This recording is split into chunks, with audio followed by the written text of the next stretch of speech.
संभाजी महाराज की जय। ठाणे जिल्ह्यातील प्रसिद्ध माळशेज घाटामध्ये मोरोशीजवळ डाईक रचनेचा उत्तम नमुना असलेला गड म्हणजे मोरोशीचा भैरवगड। हा गड डाईक रचनेमुळे चर्चेत आला आहे। डाईक म्हणजे मॅग्नानी भरलेली भेग होय। हा गड समुद्रसपाटीपासून 864 मीटर उंचीवर आहे। गडाच्या अंतिम टप्प्यापर्यंत जाण्यासाठी गिर्यारोहक तंत्र अवगत असणं गरजेचं आहे। भैरवगडला जाण्यासाठी नेमका कोणता मार्ग आहे ते पाहूयात। कल्याणनगर महामार्गावर प्रवास करताना माळशेज घाटातल्या मोरोशी गावात आल्यावर डांबरी रस्त्याच्या पूर्वेला मोरोशी गावातून भैरवगडाकडे जावं लागतं।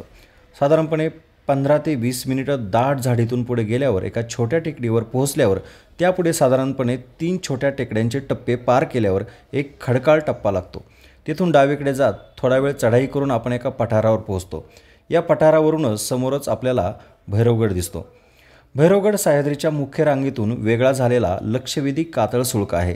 मुख्य रस्त्यापासून गडाच्या व खालच्या पायथ्यापर्यंत पोहोचेपर्यंत साधारणपणे 1 तासाचा वेळ लागतो। 1 तासाच्या चढाईत पायवाटेच्या सुरुवातीपासून जिकडे तिकडे वेगवेगळ्या ढोर वाटा फुटल्यामुळं गावातून एखाद्या वाटाड्या किंवा गाईडला घेणं गरजेचं असतं। आमच्यासोबतही कमा हा स्थानिक गाईड होताच।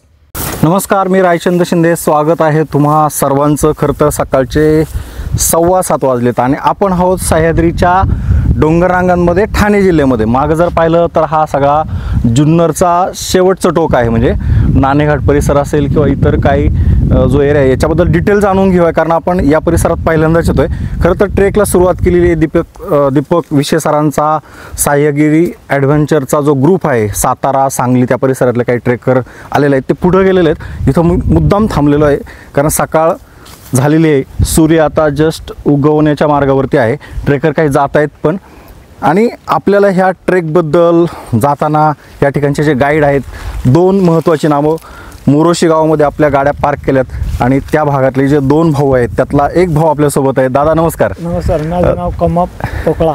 हां, आणि या सह्याद्रीत आम्ही भैरवगडसाठी चाललेलो आहोत। हां, दादा मला सांगा, आता साधारण इथून म्हणजे आपण आता हायवेला उतरलो, तिथून किती अंतरावरती जाणार आहे त्यावेळेस भैरवगड दिसणार आहे? इथून आपण आता थोड्या वरती पठार लागतं, म्हणजे भैरव माची, त्या माचीतून आपल्याला पूर्ण भैरवगडचं सगळं हे दिसतंय। आणि त्याच्या बॅक साईडने आपण थोडं इकडे नाही, कॅमेरा पण लावून येते, आपल्या मागे बरोबर दिसेल, तुम्ही मला इथूनच दाखवा असं साधारण।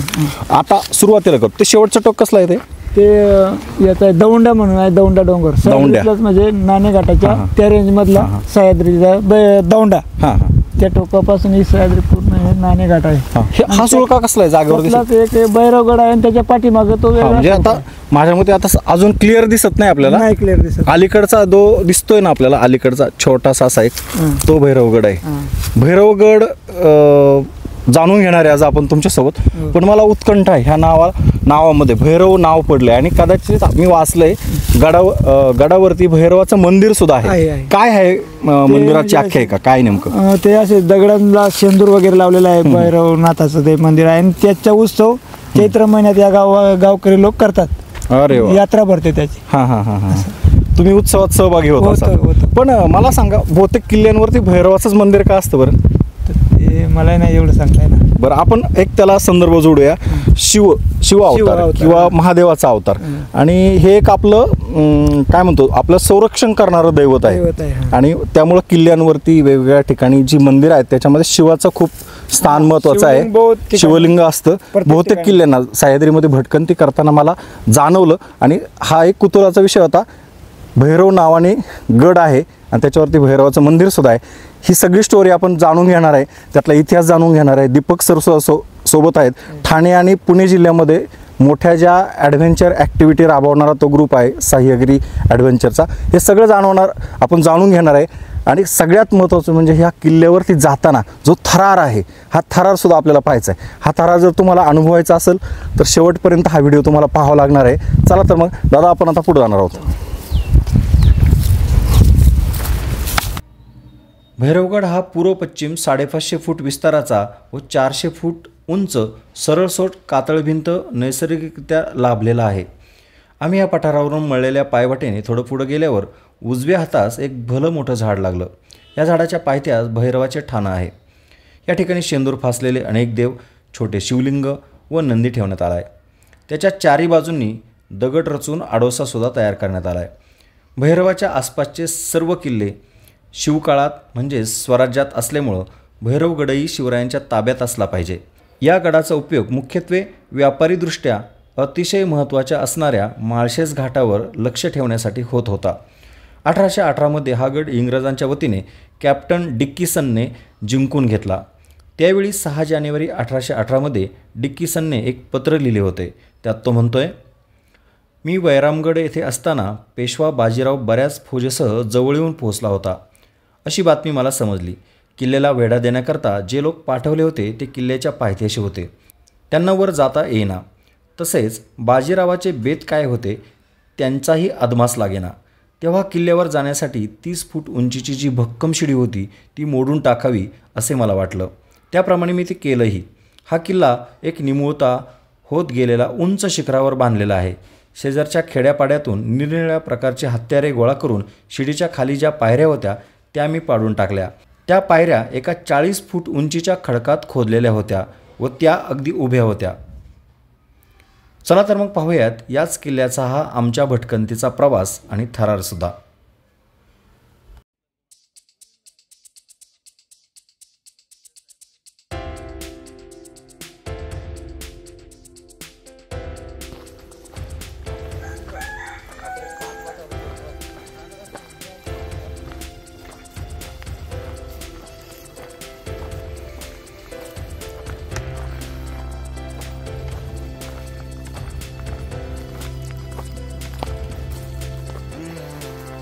नगर कल्याण महामार्गावरून आता आपण भैरवगडाच्या पायथ्यापासून सुरू केलेला आहे ट्रेक. सकाळचे आता 6 वाजलेले आहेत आणि ह्या जुन्नरच्या 2 पोरी आहेत पुढे चाललेल्या आहे.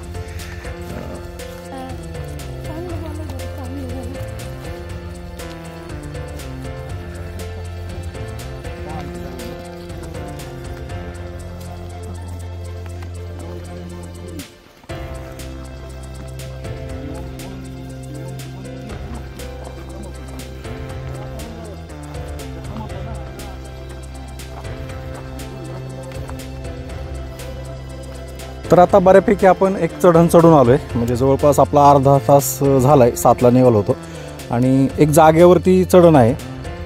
पण आता सहज विषय निघाला. ट्रेकला निघालो तर काय काळजी घ्यावी. तुमचा टी-शर्ट, तुमची पॅन्ट, तुमच्या पायात असलेले शूज, माझ्या आणि यांचे पाहूयात भाऊंचे CTRचं आहे ना का, ब्रँडेड आहे. म्हणजे याच्यापेक्षा पण भारी ग्रीपची लोक घेतात. पण ट्रेकला निघाली की शहरी माणसं सगळी सिटीत राहिलेली प्रॉपर ते सगळं करतात. पण जो त्या भागात राहणारा माणूस असतो, आपल्याबरोबर दादांकडे जाऊया आपण, दादांचे भाऊ कमादादा, त्यांना एकदा त्यांचा पेहराव पहा. सिम्पल एकदम. पायामध्ये काय पहा बरं, साधी चप्पल आहे. आपण खूप आपली नाटकं असतात, हेच पाहिजे तेच पाहिजे. पण सह्याद्रीत राहणारा हा जो रांगडा माणूस आहे ना, हा आहे तसं या राहणीमानात पाहिजे तेच जातो. आणि म्हणून फिटनेस आहे. शहरी माणसाला पाहिलं तर ओबडधोबड चेहरा, त्यानंतर पोट सुटलेलं. दादांचा कसा फिटनेस एकदम. दादा चप्पलवर जमतं का हो तुम्हाला सगळं हे चढायला? आम्ही सह्याद्रीत चप्पलवरच फिरतो. कुठं मोठा कुठलाही ट्रेक असो, EMK असो, सांदनवेले असो, हरिश्चंद्रगड असो, नळीची वाट, माकडनाळ, सगळे भैरवगड याच्यावरच करत असतो. अरे बापरे. हे नाही जमत, याच्यावर आम्हाला चालताच येत नाही. म्हणजे सांगायचं एकच मला की सह्याद्रीत राहणारा माणूस का किती साधा सिंपल असतो. शहरी माणसाचीच नाटकं असतात सगळे आपल्यासारखी, हेच पाहिजे तेच पाहिजे आहे त्या परिस्थितीमध्ये. म्हणून ह्या माणसाचा फिटनेस चांगला आहे. मला एकच सांगायचं आहे, ट्रेक करण्याची आवड असेल, मनात तुमच्या भटकंतीची आवड असेल तर तुम्हाला हेच पाहिजे तेच पाहिजे नाही तर आहे त्या परिस्थितीमध्ये तो ट्रेक केला पाहिजे. पुढे जाणून घेणार आहे आपण माझ्यासोबत बाकीच्या सगळ्या गोष्टी. आणि शेवटपर्यंत व्हिडिओ पहा, कारण यात बऱ्याच गोष्टी अशा आहेत ज्या तुम्हाला पुढे गेल्यानंतर कळणार आहेत.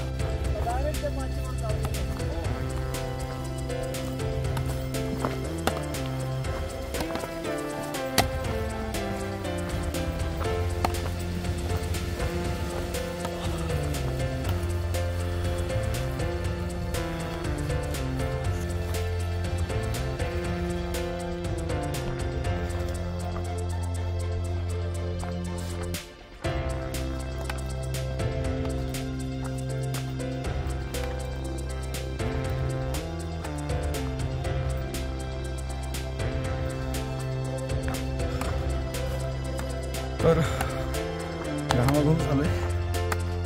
कारण खूप दिवसानंतर ट्रेक करतो ना, त्याच्यामुळे घाम येतोच, दमल्यासारखं झाले. पण भैरवगडावर जायचं आहे आपल्याला, त्याच्यामुळं न थांबता न थकता न दमता चाललंच पाहिजे. मंडळी, आता तर आपण 7:15 वाजलेत आणि जवळजवळ येत चाललो आहे. ह्या टेकडीच्या मागच्या साईडला भैरवगड आहे आणि 8:15 वाजता पण अजून वातावरणामध्ये थंडावा आहे. माझ्या पाठीमागं पाहिलं तर हा आपला वऱ्हाड्या डोंगर जुन्नर पट्ट्यातला आणि त्या साईडला नाणेघाट. मी बरोबर मागच्या साईडला जे 2 सुळके दिसतात ते नाणेघाटाचे सुळके आहेत आणि ह्या 2 सुळक्यांच्या मागच्या साईडला गणपतीगड, जो की मागच्या पावसाळ्यात मी केला होता ट्रेक. आणि खालच्या बाजूला जर पाहिलं तरी हे सोनावळे गाव आहे. मी धुक्यात कदाचित दिसणार नाही. आज जरा बऱ्यापैकी धुकं पण आकाशात आहे आणि जो काही सूर्य उगवला आहे पूर्वेच्या बाजूने तर त्याची थोडीशी लालिमा पसरलेली आहे. थोडं धुक्याच्या वरती थोडीशी लालसर कलर, हे सगळं नयनरम्य सुंदरता ही सगळी पाहायला मिळते. वारा पण जोरात सोसाट्याचं, वातावरण खूप आल्हाददायक आहे आणि मी हा ट्रेक आता हळूहळू आम्ही भैरवगडाच्या दिशेने जातो आहे. दम लागलेला आहे, पण खरी उत्कंठा जी आहे ती तो टेहळणी नाका, ज्या टेहळणी नाक्याहून आसपासचे किल्ले पाहिले जायचे, जागेवरती असलेला हा रॉक, त्या किल्ल्याचं त्या गडाचं एक वेगळेपण काय आहे हे सगळं आपल्याला पाहायचं आहे.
आणि आपण जिकडनं आलो त्या बाजूला सुद्धा खूप मोठी दरी आहे. दोन्ही दरींच्या मध्ये एक अशी ही टेकडी आहे छोटीशी आणि ती खूप पातळ स्वरूपाची आहे. त्यामुळे चालू शकतो.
तर मंडळी आता आपण अखेर सुरुवात केलेली आहे भैरवगडाच्या पायथ्याशी पहिल्या पायरीला मी आता आहे आणि माझ्यासोबत भारती सुद्धा आहे. भारती आहे. जसं मी पहिल्यांदा चढतो तशी तू पण पहिल्यांदा चढते, पहिला अनुभव आहे. आणि थरार ट्रेकचा जो आज आपण घेणार आहोत, खरं तर आपण पाहिलं आपण हार्नेस लावलेला आहे, तू सुद्धा लावलेला आहे. मी बॅक सगळं काळजी घेतलेली भारतीने. डोक्यात हेल्मेट आहे, सोबत एक रश्शी पण आहे गळफास घ्यायला, आणि हार्नेस लावलेला आहे इथं, आणि शूज पायामध्ये. म्हणजे सगळी ट्रेकिंगची काळजी घेऊन खाली काही मंडळी थांबलेले आहेत जे वरतून आता रॅपलिंग करून आलेले आहेत. स्मिता शिंदेसुद्धा आहे, बायमाणूसची संपादिका, खाली बसलेली. ती थोडीशी म्हटली मी करणार आहे, पण ती आता आमचे फोटोग्राफ्स घेणार आहे, व्हिडिओ घेणार आहे. बरीच मंडळी इकडनं आता करून आलेले आहेत. आत्ताच एक हा दादा एक पाहिला आपण, रॅपलिंग केलं त्याने, वरतून खाली डायरेक्ट आला आहे. आम्ही आता पायऱ्याने जाणार आणि मग पुन्हा एकदा असंच ह्याच रश्शीनी रोपणी असं साधारण वरतून येणार आहे. आम्ही सुद्धा येताना सकाळची साधारण आपण जर पाहिलं घड्याळामध्ये तर आता एक 10:30 वाजलेले आहेत. आणि एक नॉर्मल स्पीडने जर गेलं वरती चालत तर आम्हाला एक अर्धा तास लागेल असं सांगतायत ही मंडळी सगळी. ह्या पायऱ्या आहेत आणि साधारण शेजारी एक रोप आहे. आमच्या बाजूला आमच्या कमरेला जो हार्नेस लावलेला आहे आता काळजी घेऊन, म्हणजे मी स्वतःचा माझा हार्नेस अशा पद्धतीने इथं याच्यामध्ये लावणार आहे आणि मग आम्ही वरती जाणार आहे. खाली बरेचसे ट्रेकर आहेत. आता वरच्यांना सूचना देत आहेत. पहिल्यांदा काही लोक जे आलेले आहेत ना, तर त्यांना काही सूचना देऊन काळजी घेते. आता चला आपण चालणार आहोत. ही पहिली पायरी, 4-5 पायऱ्या तर चढून आलो ऑलरेडी. भैरवनाथ महाराज की जय. एक दादा आलेले होता. हां या या दादा, तुम्ही रॅपलिंग का नाही केलं? हां का? हळूच आहे हळूच आहे. हां हां पहिल्यांदा चालत याकडं पहिल्यांदा. हां ना, काय अनुभव होता वरती जाताना? एकदम बेस्ट आहे. बेस्ट आहे ना. थ्रील आम्ही सुद्धा पहिल्यांदाच जातोय. चला मॅडम, चला पुढे चला. कुठून आल तुम्ही? पुणे. अरे, तर आता आम्ही जाणार आहे. दुसरे एक दादा आलेले आहेत, त्यांना पण पाहूयात. दादा तुम्ही कुठून आलेत? पुणेच. कसा अनुभव होता? मस्त. हां ना, खूप छान. पहिल्यांदा झालं? हो पहिल्यांदा. किती वेळ लागला वरती जायला? अर्धा तास. आणि उतरायला पण 20 मिनिटं लागली. हा का? बरोबर. उतरलं. हां हां मॅडम या चला. तुम्ही पहिल्यांदाच येते? हां मी पण पहिल्यांदाच आहे. कुठले गाव? आम्ही शेजारी वरती हा कडा चढून गेलो वरती, तिकडे जुन्नर. हा चढला तुम्ही? नाही नाही, म्हणजे आम्ही जुन्नर हद्दीतले आहोत. फक्त खालून इकडनं आलोय. हां पुणे जिल्हाच आहे, पण चढायचं आमचा तालुका वरती नाही, जागेवरती. हळूच हळूच हळूच. तर आता मी चढतोय. हुक्काची काही गरज नाही वाटत मला, तरी पण मी आता लावणार आहे. काळजी तर घेतलीच पाहिजे ना. तर साधारण लावा बरं जरा. कसं लावायचं मला सांगा जरा. 1 मिनिट. हां आम्ही असं चढून आलेलो आहे. भारत माझ्या पाठीमागे आहे आणि सारखं रोप चेंज नको करू, तशी काही भीतीदायक नाही आहे. आता आपण माझ्या ह्या बाजूला जर पाहिलं तर एक छोटासा बोगदा आहे. आता आपण त्याच्यातून जाणार आहोत. बघूयात आपण तिथं अक्षरशः म्हणजे बसून यावं लागणार आहे.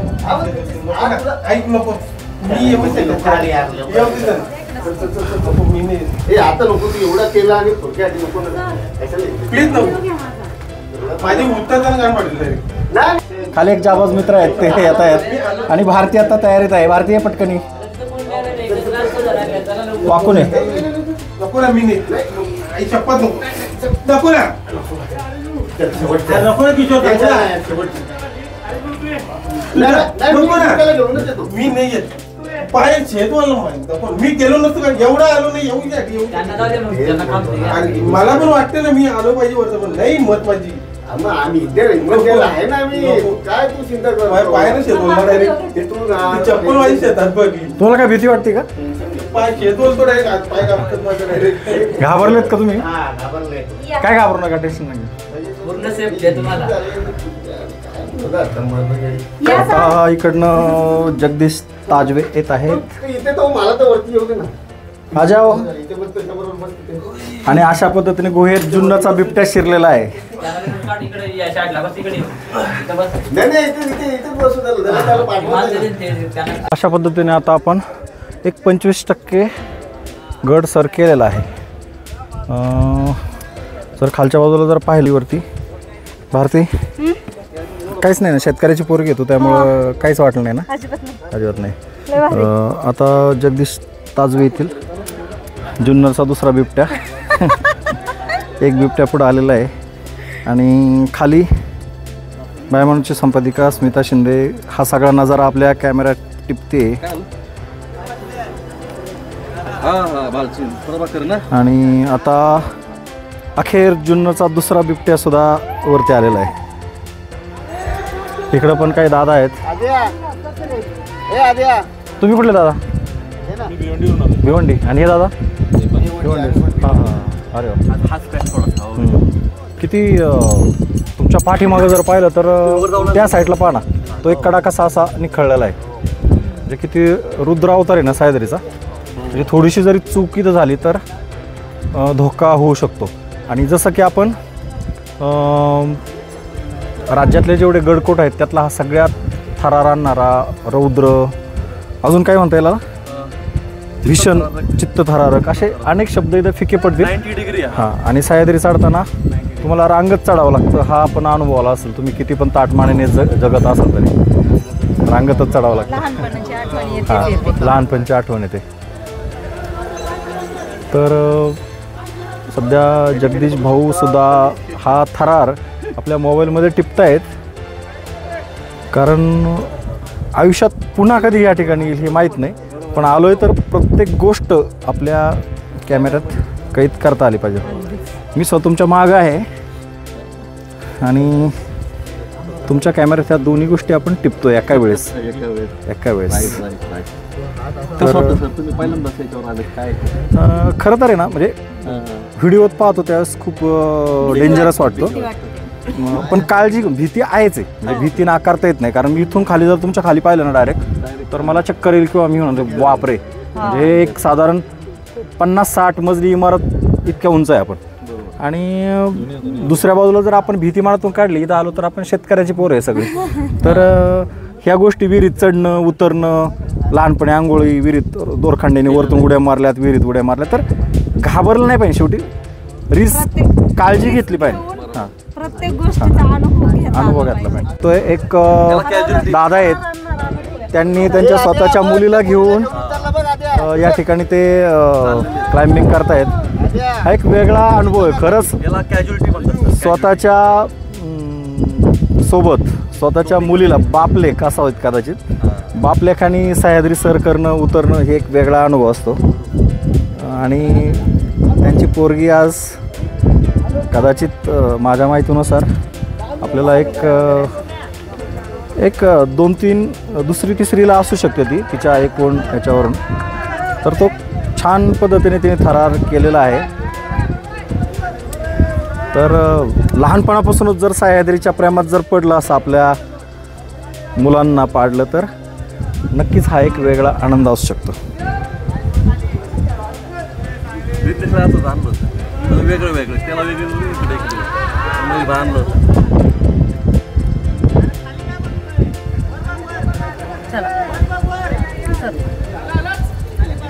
तिला वरती पाहिलं सांग बरं एकदा तर दोघांना पण एक व्हिक्टरी करायला लावा. त्यांना म्हणा वरती पहा.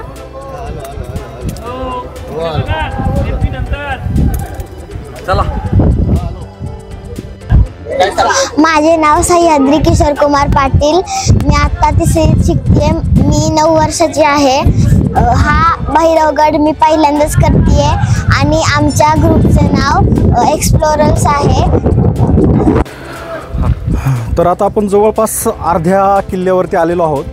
इकडे ह्या दादाने आपल्याला थोडा वेळ थांबायला सांगितलं आहे, कारण काही जण वरती जात असतात, काही जण खाली येत असतात, त्यामुळे ट्रॅफिक जाम जसं आपण हायवेला पाहतो तसंच आता सध्या किल्ल्यावरती दुपारचे 11 वाजलेत आणि ट्रॅफिक जाम झालेलं आहे. ट्रॅफिक जामचा अनुभव आपण शहरात घेतो, गर्दीच्या ठिकाणी घेतो, पण किल्ल्यावर सुद्धा ट्रॅफिक जाम होतं. हाच थरार आपण पाहतोय. इथं वरतून काही ट्रेकर येत आहेत. खाली थोडंसं पाहूया आपण. खाली सुद्धा थरार सुरूच आहे. खालची लोक वरती येतात काही ट्रेकर, आणि काही जण आता पार तळामध्ये आहेत. ते हा ट्रेक करून पुन्हा आपल्या घरी निघालेले आहेत. भैरवगडाच्या आपण अर्ध्यावरती आहोत. काही ट्रेकर आहेत आपल्यासोबत, त्यांना विचारूया. दादा कुठून आहे तू? आम्ही गिरगाव. हां, यापूर्वी आलता हे किल्ल्यावर? नाही. आतापर्यंत तू राज्यातले किती किल्ले केले आणि त्यातला हा कसा वाटला? आम्ही किल्ले तर खूप केले आहेत, त्यातला तो खूप एक डिफिकल्ट आहे. हां हां हां. काय काळजी घ्यायला सांगितली होती वरती चढताना? ते बॅलन्स ठेवा, इक्विपमेंट आहे त्याचा वापर करायचा. हां हां वापरा. हां. वरपर्यंत गेलता किल्ल्यावरती? हो, वरपर्यंत. वरतून काय नजारा होता सह्याद्रीचा? वरनं सरफेस आहे मोठा एक. हां, त्याचा सपाट भाग आहे पूर्ण. हां हां. तिकडनं या सरफेसवरनं नाणेघाट दिसतो क्लिअर. दादा कुठून तू कुठून आलास? मुंबई CST. तू पण पहिल्यांदाच? होय, मी पण पहिल्यांदाच. हां हां. काय अनुभव होता? थरारक अनुभव होता. थरारक म्हणजे आपण मागच्या बाजूला पाहतोय सह्याद्रीचा हा जुन्नर पट्ट्यातला भाग आहे वरचा. आणि अजून सूर्य 11 वाजलेत तरी अजून इथं आपल्याला ऊन आलेलं नाही. आणि आता सगळे लाईन लावून आहेत. ट्रॅफिक जाममध्ये कसं आपण सिटीत अडकतो तसं किल्ल्यावरचं ट्रॅफिक जाम आहे. हां, काय अनुभव होता तुझा? माझा पण अनुभव चांगला होता, थरारक अनुभव. हां, वर्षाच्या सुरुवातीला काहीतरी नवीन. पहिलाच ट्रेक आहे? नाही, साहसी ट्रेक एकदम. हां हां, वर्षातला पहिला. एकदा जुन्नरचे हे जुन्नरकर आहेत. जुन्नरकर, आता तुम्ही अर्ध्यावरती आलात. आम्ही मागाशी म्हटलं का जुन्नरचे बिबटे आलेत वरती. आणि आता आपलं जवळजवळ 70% झालेलं आहे. 70% झालं. वरचा सरफेस किती असेल, किती किलोमीटरचा असेल सारा? ॲक्च्युली सरफेस जास्त नाही आहे, कारण दोन्हीकडून असं तो पसरट आहे, असं दाबलेलं आहे, लांब सडक आहे. त्यामुळे पण आपण विचार करतोय त्या काळी, ज्या काळी इथून टेळण्यासाठी या किल्ल्याचा वापर व्हायचा, बरोबर, त्या काळी ही मंडळी कशी वरती येत असेल बरं?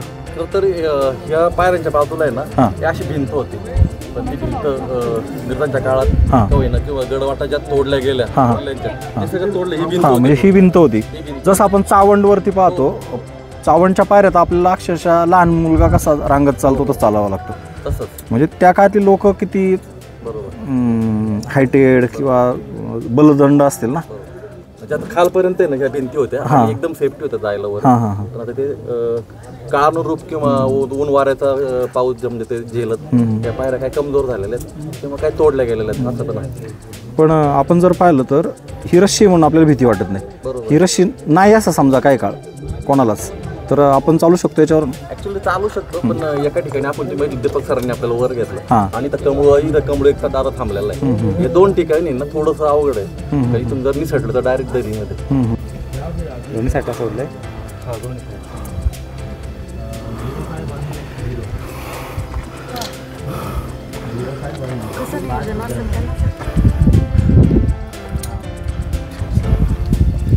नको, असं नको जाऊ. मी इकडे चाललोय ना, सांगून जा. अशा पद्धतीने प्रत्येक ठिकाणी हा हुक लावायला लागतो. जसं बातमी किंवा व्हिडिओ आपला गोष्ट सांगायची असेल तर तिला जसा हुक लावा लागतो ना, म्हणजे आमच्या रीलमध्ये हुक लावल्याशिवाय लोक बातमी पाहत नाही, तसा हा हुक लावल्याशिवाय आमचं वरती जाणं पॉसिबल नाही. आणि ह्या छोट्याशा रस्सीवरती आमच्या सगळ्यांचं आयुष्य अवलंबून आहे. जीवना मरणाचा हा थरार आहे आणि म्हणूनच भैरवाचं नाव घेऊन आजच्या संडेला हा ट्रेक सुरू आहे. आणि काळ्या पाषाणाच्या वरती निळभोर आकाश, अतिशय सुंदर. ही कडची हद्द म्हणजे माझा हात पहा आता, ही हद्द ठाणे जिल्हा आणि इकडं हद्द ही जुन्नरची म्हणजे पुणे जिल्ह्याची शेवटची बॉर्डर. म्हणजे आता सकाळी 11 वाजता आपण हे ऊन आपल्याला मिळालेले, सूर्योदय 11 वाजता झाला आपल्याकडं असं म्हणावं लागेल. मस्त दिसतंय सूर्यसुद्धा याच्यातून. आणि आता आपण जाणार होतो वरती थोडं.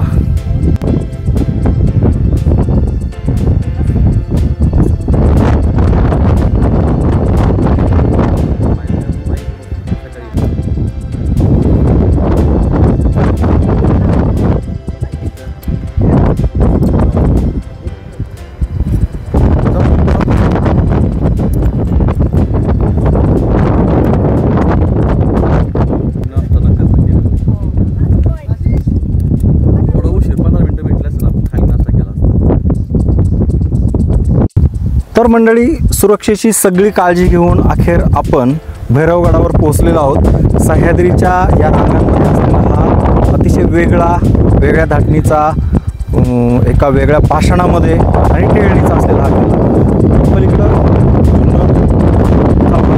जिल्ह्याचा भाग आहे. आणि आता सकाळचे 7:30 वाजलेले असताना आताशी इकडं सूर्याची काही किरणं पडलेली आहेत. म्हणजे पाठीमागं जर पाहिलं तर सह्याद्रीच्या ह्या सगळ्या रांगांमधून ही सगळी किरणं इकडं ठाणे जिल्ह्यामध्ये इकडची वनसंपदा वगैरे मागच्या पाठीमागं जर पाहिलं तर ग्रीनरी दिसते. आकाशाचं एक वेगळं रूप पाहायला मिळते. आणि माझ्या उजव्या साईडला आपण जाऊया, हा ठाणे जिल्ह्याचा भाग दिसतोय. मागच्या साईडला अक्षरशः म्हणजे आपल्याला पाहता येईल छोटासा जो काही नगर कल्याण महामार्ग आहे. कदाचित डोळ्यांना दिसतो पण कॅमेऱ्यात येणं तो अवघड आहे. तो इतकाही दिसणार नाही कारण कॅमेऱ्यातून तो दिसू शकतो. हा दिसतोय पुढच्या साईडला. आपण जर पाहिलं तर तिथं काही वाहनं जाताना दिसत आहेत. कॅमेऱ्यात जर थोडंसं क्लोज केलं आपण, ह्या इथं दिसत आहेत कशा कार चालल्या आहेत आपण पाहू शकतो. कॅमेरामॅनची खरं तर दाद दिली पाहिजे. कॅमेरामॅनने अतिशय जवळची ही दृश्य टिपलेली आहेत. आणि पुन्हा एकदा थोडंसं तुम्हाला एक किल्ल्यावरची एक वेगळी नजाकत दाखवणार आहे. किल्ल्यावरचं एक वेगळं रूप दाखवणार आहे. छत्रपतींनी जे गडकोट जपलेत, खरं तर जुन्नर प्रांतामध्ये असलेला त्यांचा जन्म आणि ठाणे जिल्ह्याच्या आणि पुणे जिल्ह्याच्या हद्दीवर असलेले बरेच किल्ले या टापूमध्ये साधारण एक 50-60 किलोमीटरमध्ये नगर जिल्हा असेल, ठाणे जिल्हा असेल, पुणे जिल्हा असेल, या सगळ्या सरहद्दीवरती बरेचसे किल्ले आहेत. आणि जी तुम्हाला छत्रपतींबद्दल मला सांगायचं आहे, मी आता इथं बसतो आहे कारण हे जे टोक आहे धोकादायक आहे म्हणून बसून सांगतो मी. माझ्या बरोबर मागच्या साईडला जर पाहिलं तर या ठिकाणी कॅमेरामॅनला थोडीशी विनंती करेल क्लोज दाखवून, महाराजांचा चेहऱ्याचा जो पुढचा भाग आहे म्हणजे टोप असेल, जिरेटोप असेल किंवा चेहऱ्याचा भाग असेल तो हुबेहूब दिसतोय. म्हणजे इथं आल्यानंतर आवर्जून म्हणजे तुम्ही जर किल्ल्यावरती आलात आणि तो भाग जर पाहिलात डोळ्यांनी व्यवस्थित जर त्याच्याकडे लक्ष दिलं तर तो क्लिअरली आपल्याला दिसतो. महाराजांचं ते रूप दिसतं. म्हणजे आपण म्हणतो ना एखादी छबी एखाद्या किल्ल्यात, एखाद्या दगडात, एखाद्या वनस्पतीत काही गोष्टी अडकलेल्या असतात, तर अशा पद्धतीचं महाराजांचं हे रूप इथं दिसतंय. आणि इथं आल्यानंतर ते मात्र तुम्ही चुकू नका कारण गडकोट हे महाराजांचे जीवके प्राण होते. छत्रपतींचा शेजारीचा असलेला जन्मस्थानाचा जो भाग आहे शिवनेरी. आणि आज 19 जानेवारी बरोबर आज 1 महिन्यानी 19 फेब्रुवारीला शिवजयंती साजरी होते. जुन्नर प्रांतामध्ये एकेकाळची सातवाहन काळातली उपराजधानी. तर 1 महिन्याने बरोबर तिथं यावेळेस राज्याचे मुख्यमंत्री, उपमुख्यमंत्री, अर्धमंत्रिमंडळ असेल, प्रशासन असेल, साजरा होईल. आणि बरोबर 1 महिन्यानंतर हा सगळा आपण भेटणार आहोत. पण आज तरी किल्ल्यावरती आलो आहे. आयुष्यात पुन्हा येईल की नाही माहीत नाही कारण गडकोट एवढे किल्ला जरी पाहत गेलो डोळ्यात ज्यावेळेस आठवत गेलो आणि तो लोकांपर्यंत आपण जर सांगितलं आपल्या माध्यमातून तर नक्कीच तो एक वेगळा फील असेल. आपण भैरवगडावरती आहोत आणि दीपक विशे सरांची जी टीम आहे म्हणजे इथं ही मेहनतीने सगळं सकाळी येऊन हे रोप लावणं असेल जसं की माझ्या पाठीमागे पाहिले आणि हा हार्नेस आहे त्याचा हा क्लॅम्प त्याला लावल्यानंतर आपण वरती चढतो. पण हे सकाळी भाल्या पहाटे येऊन काम करणारी जी मंडळी असतात दीपक सरांच्या टीममधले असंच एक दादा आहे माझ्यासोबत. दादा तुझं वय किती आता साधारण? माझं वय 26 वय. आणि तू कधीपासून ट्रेकची आवड तुला लागली? 5 वर्ष झाली. 5 वर्ष झाली. कशी लागली म्हणजे तू पहिल्यांदा असा एखादा लागली म्हणजे जेव्हा ग्रुप येतात त्याच्यासोबत आम्ही पहिले यायचो. त्याच्यासोबत वरती जायचो विदाऊट हार्नेस वगैरे. हार्नेस शिवाय. हो. मग आता तर तुमचा ते आवड झाला असेल म्हणजे किती पण वेळा येऊन जाणं होत असेल. आवड झाली त्याची त्याच्यामुळं आम्ही पण शिकून गेलो. शिक्षण काय तुझं? काय शिक्षण 9वी आहे. नंतर पुढे नाही केलं? आता रोज तू किंवा आठवड्यातून एक दिवस आता ट्रेक्शनवर रविवार साधारण होत असेल. कुठल्या महिन्यामध्ये गर्दी असते जास्त? हिवाळ्यामध्ये. आणि आता आजचं आपण आज सकाळी किती वाजता तू इथं आलं? तुझ्या आधी कोणी आलं तर वरती रोप वगैरे घेऊन? हो, कमळू मामा. तुझं नाव काय एकदा परत? सोमनाथ. आणि आता तू जेव्हापासून इकडे येतो तू सांगितलं मागच्या साईडला जो आपल्याला तो एक सुळका दिसत सुटलेला. हो. काय नाव आहे त्याचं? काहीतरी नाव असेल ना तुमच्या भाषेत इथला? तो फक्त एक पिनॅकल सारखा एक सुळका आहे. तो तू केलाय स्वतः म्हणजे एक टीम होती. टीम सोबत तिकडं किती जणांनी केलं तिथं? ते 8 लोक होते. तिकडं पण बोला. 8 लोक होते. आणि किती वेळ लागला होता साधारण ते करायला? 5 दिवस लागले. 5 दिवस? अरे बापरे. बोल्टिंग करून. ते कोणी केलं तुमच्या टीम मधलं? ते नाव मला पण ठीक आहे. नाव जे काही मित्रमंडळी असतील. तू अजून एक सांगितलं का इथं एक छोट्या पायऱ्या आहेत, घाटवाटा आहे ती. किती घाटवाटा आहेत अशा सगळ्या? घाटवाटा इथं 1 2 3 4 घाटवाटा याला. आणि मग तू स्वतः कधी गेलाय वरती घाटवाटी? हो, गेलो. किती वेळा गेला? भरपूर वेळा गेलो. काय अनुभव असतो घाटवाटीने जाण्याचा वरती? अनुभव म्हणजे काही ठिकाणी बोल्टिंग केलेली नाही. घाटवाटाला नेहमी तर बोल्टिंग नसतेच.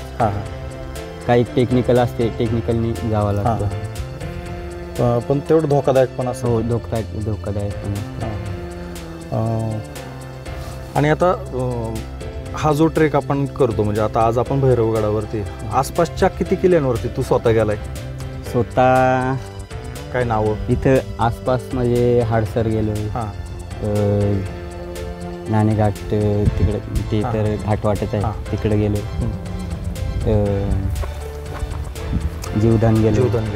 निमगिरी किल्ला गेलो. आपला गोरखगड, हरिश्चंद्रगड. तुझा आवडता किल्ला कोणता यातला? आवडता किल्ले तर सगळेच आहेत. हो. आता आपण ट्रेक करतो म्हणजे आवडते किल्ले सगळेच आले. आता इथे येणारी गर्दी कुठल्या किल्ल्यावर जास्त असते? इथं काही ते तेवढं सांगू शकत नाही. बरं, मला एक असं माझा कुतूहलाचा विषय. आता तुमचं जीवन सगळं ह्याच दऱ्याखोऱ्यामध्ये किंवा ह्या मोरोशी गावामध्ये हे तुमचं रोजचंच आहे? म्हणजे आयुष्यातलं सगळं. आठवड्यातले काही ट्रेक असतात, तुम्ही फिरता. पण याचं आर्थिक कसं असतं? म्हणजे तुम्हाला दिवसाला किती पैसे मिळतात त्याच्यामध्ये साधारण? दिवसाला म्हणजे मिळतात. काही आपले ग्रुप आहेत. ग्रुप सोबत केलं म्हणजे परवडते? परवडते. पण आता संख्या पण वाढत चालली. हो, संख्या पण वाढत. ना. दीपक सरांकडे असे तुमच्यासारखे किती मुलं काम करतात सध्या? दीपक सरांकडे भरपूर करतात. वेगवेगळ्या ठिकाणी.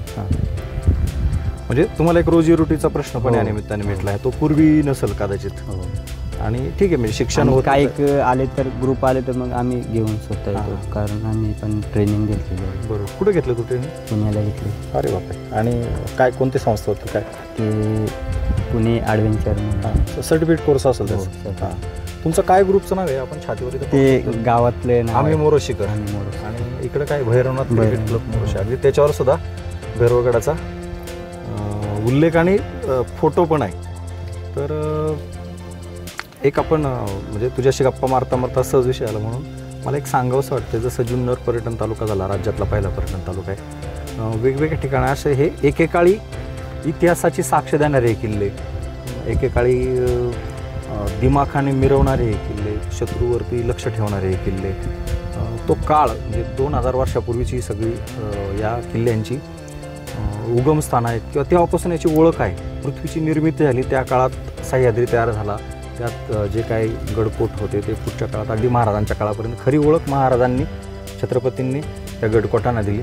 आणि ह्याच गडकोटांच्या पायथ्याशी आसपासच्या राहणाऱ्या लोकांना आज त्यातून रोजगार मिळतो आहे. म्हणजे एकेकाळी हे किल्ले फक्त राजधान्या होत्या किंवा त्या गावं वसली होती त्या किल्ल्यांच्या आसपास, पण आज किल्ल्यांवरती कुणीच राहत नाही हे वास्तव आपण पाहतोय. आणि पण किल्ल्याच्या आसपास तुमच्यासारखी जी माणसं राहतात तर हीच माणसं शहरी माणसाला हा थरार दाखवतात आणि त्यातून तुम्हाला 4 पैसे मिळतात, किती मिळतात काय मिळतात तो भाग आपण सोडून देऊया, पण एक रोजगार मिळतोय त्यातून नव्या पिढीला, हे पण काही कमी नाही. कारण शहरी माणसाला असंच काहीतरी कुतूहलाचं उत्सुकता असते, गडकोट हिंडण्याचे फिरण्याचे त्याची इच्छा असते पाहण्याची, आणि अशी माणसं आहेत म्हणून आम्ही सुरक्षितरित्या या ठिकाणी येतो. दीपक सरांच्या टीममुळं अनेकांना या ठिकाणी रोजगार मिळाला आहे आणि त्या टीमच्यामुळंच सुरक्षिततेमुळंच राज्यातले पर्यटक अगदी डोळे झाकून इथे येतात आणि हे किल्ले पाहतात. एकीकडं रोजगाराचा प्रश्न जे सरकारचं काम आहे ते काही संस्था करतायत, काही माणसं करतायत, तर दुसरीकडं पुण्या मुंबईसारख्या किंवा आमच्यासारख्या माणसांनासुद्धा इथे आल्यानंतर एक सुरक्षित पर्यटन, सुरक्षित ट्रेकिंग घडवण्याचं काम ही माणसं करतायत. त्यामुळं ह्या माणसांनासुद्धा आपण दाद दिली पाहिजे, त्यांना सॅल्यूट केलं पाहिजे, कारण त्यांच्यामुळं आपण सुरक्षितपणे हे किल्ले सहजपणे वरती येऊन फिरू शकतो. तर आता भारतीयाने मी शेवटचा हा सगळा थरार करतो या किल्ल्यावरती. भैरवगडाच्या ह्या स्पॉटला तिकडं कमळूदादा आहेत, कमळूदादांचा मुलाखत मी त्यांची खाली गेल्यावर घेणार आहे. कमळूदादांनी आता भारतीला मला इथं वायर रोपला लावलेला आहे कामाला आणि आता आम्ही जाणार आहे खाली. पण हा ट्रेक करताना एक जो आनंद आहे, पहिल्यांदा करत असताना थोडी भीती असते मनामध्ये, पण केल्यानंतर एक वेगळं थ्रिल असतं. तर मी आता खाली जाणार आहे. दादा तुमचं नाव काय? भास्कर. भास्कर दादा माझ्याकडे आहे, कमू दादा भारतीकडे आहे. हा ट्रेक आता भीती वाटते, पहिल्यांदाच करते. दादा पाय आता कुठे ठेवू, डायरेक्ट सोडू का? आता मी हळूहळू खाली जात आहे. तुम्ही पाहू शकताय हा एक वेगळा आनंद आहे, थ्रिल आहे.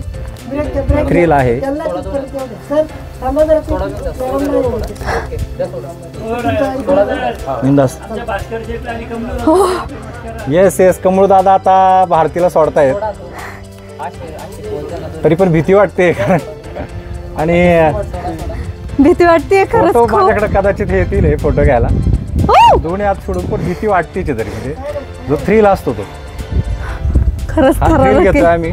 भारती घाबरलेली, पण घाबरू नका अजिबात, कारण तू फक्त ना आय लेवलला पाहत जा आणि त्याने सांगितलेले जे नियम आहेत ते फॉलो कर. खूप छान पद्धतीने हा ट्रेक आपण जगाला दाखवतोय आणि क्रेडिट हे सगळं जाते ते दीपक सरांना, कारण त्यांच्यामुळं इथं या 8-10 लोकांना रोजगार मिळाला आहे. खरं तर बरेच जण येतात जातात, पण सुरक्षितरित्या खाली जाण्याचं काम आता मी चालवलं. दादा जाऊ मी हळूहळू. भारती पण येते. भारती दोन्ही पायाने फक्त तू असं खाली हळूहळू. हा चल माझ्यासोबत चल, काही टेन्शन घेऊ नको, ये खाली हळूहळू. एकदम छान अनुभव आहे. दीपक सर त्या बाजूला आहेत. थरार आहे पूर्ण, प्रचंड थरारच आहे. भारती फक्त मी माझ्या सोबत चल, तू मी तुझ्या सोबत आहे, त्यामुळं घाबरू नकोस काही. आणि खूपच एक वेगळा अनुभव आहे. छत्रपती शिवाजी महाराज की जय. प्रत्येकाचं हे एक श्रद्धास्थान आहे आणि नवीन वर्षामध्ये आपण हा करतोय. आपण भारती येते माझ्या मागं, थोडी पहिल्यांदा करते त्यामुळे थोडी घाबरलेली आहे. ओके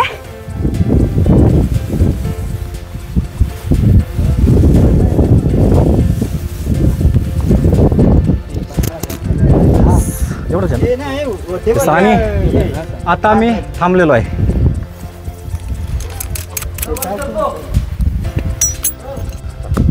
तर मंडळी आता आपण भैरवगडाच्या टॉपला आहोत. खरं तर अनेक जण खाली तिथपर्यंत आले. जो स्पॉट होता ज्या ठिकाणी खडक संपला आणि हा सगळा मातीचा भाग दिसतोय वरचा.